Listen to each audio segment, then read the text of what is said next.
Aquest és un exemple d'error. El vent ha tirat la planta perquè està a terra. S'ha utilitzat malament la paraula per què. La planta és a terra perquè el vent l'ha tirat, i no al revés.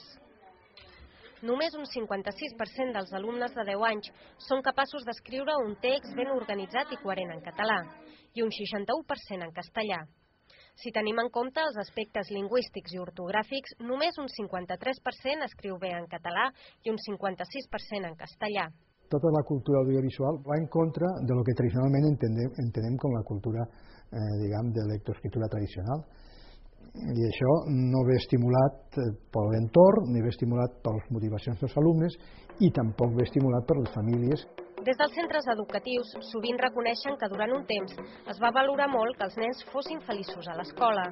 Però hi ha aprenentatges que s'han de fer, amb tota l'alegria que es pugui, però s'han de fer. La lectura i l'escriptura és un procés complicat, és a dir, no és automàtic,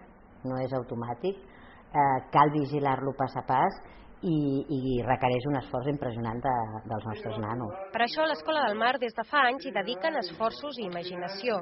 Avui els alumnes de quart treballen un conte de la tradició oral mandinga que després han de passar al llenguatge escrit. Hi havia una vegada un nen que deia que ho sabia tot.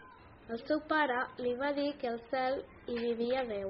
I va vindre un llangardaix més gran. Conscients que no s'escriu bé si no es llegeix, les visites a la biblioteca són constants. Des de P3 fins a 6è, la llengua es treballa de manera preferent i val la pena, diuen, perquè els resultats els donen la raó.